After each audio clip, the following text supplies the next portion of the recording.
Hi there, welcome to Swedish Odds and Ends, the show where we learn a little bit about everything. Today we're going to talk about cooking, more specifically how to make nettle soup. Won't you join me? So, what do we need to get started? Well, not much, it turns out. First of all, you need something to protect your hands. Me, I'm using nitrile gloves because I find the rubber to be very impenetrable to the stinging nettles stingers, whereas it still gives me the dexterity that I need to pick the herbs. Also, you need something with which to cut them. I am using my garden shears. You can use whatever implement you feel like, scissors, knives, whatever. And last but not least, you need something to keep the nettles in while you're picking them. That's all you need to get started. So let's do that, shall we? This is the common stinging nettle, also known as Urtica dioica. Pardon if I butcher the Latin. These are the banes of basically every gardener everywhere. They are a very prolific weed and they carry a very nasty sting, which anyone who has encountered them close up will definitely tell you.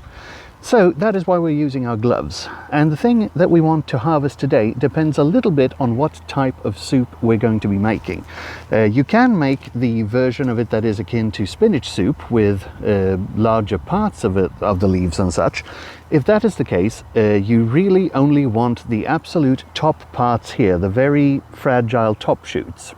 However, today we are going to make a creamy version of the soup, and then you can use bigger parts of the nettle. You can use mostly the leaves. I would advise you not to use the stems as they can be woody even when blended up. But today we're going to use more of the plant, so we will take it about here. So if we look at this nettle here, you have the fragile top shoots that we really want, the really juicy ones up here. Those we want, and since we're making the cream soup, we can also use these leaves right down here. So as you can see, you have the top shoot, you have your top pair of leaves right here, and what we're going to do is move in beneath those two leaves like this and cut it off. This is the delicious top shoot that we will be using to make our soup. So let's get cutting.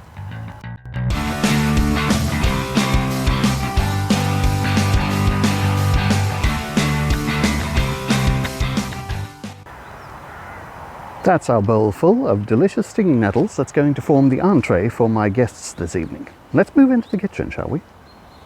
Now, make no mistake, these nettles can still very much sting you. So if you're going to handle them with your hands, be sure to wear gloves.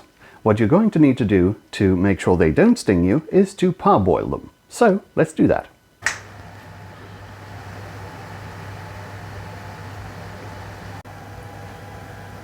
While our nettles are cooling off, add to some melted butter, some diced yellow onion. Now, keep in mind, all of this is going to be blistered up later, so it doesn't need to be super fine. To the onion, add some garlic. You can peel the garlic like this and press it in, of course. If you can't be asked to do that, use this kind of microplane. You can use unpeeled garlic, grate it on top of the surface like this, and the shell of the garlic is going to stay on the top side, while as all the garlicky goodness that you want is going to collect on the bottom.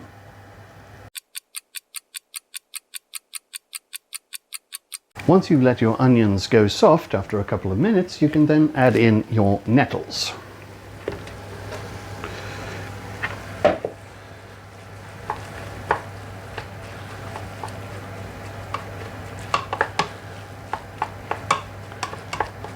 Be sure to spread them out evenly so that they all get heated through and get nice and soft. Oops. That's not supposed to be in there. Once your nettles are up to temperature with the onion, we then add a little splash of vegetable stock and a little splash of white wine. We stir and we let that simmer for a further few minutes. Now that that has been allowed to simmer for a while, we add our cream.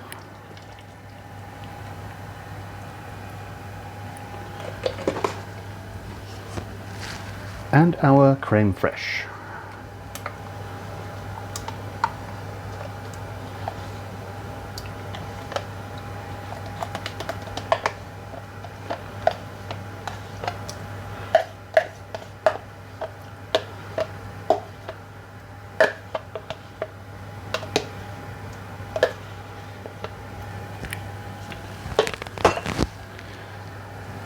Stir that around and then let simmer for a few minutes under a lid.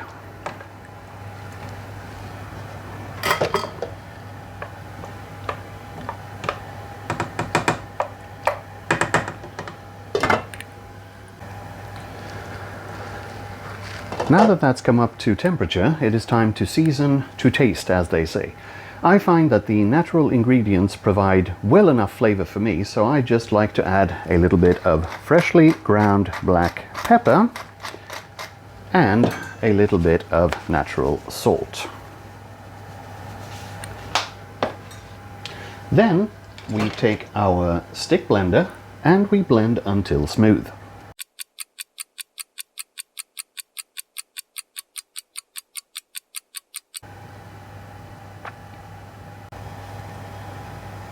Look at that absolutely lovely, vibrant green. Delicious. And that's how you turn a pesky weed into something absolutely delicious. The exact recipe is in the description down below, and I hope you enjoyed it. See you next time.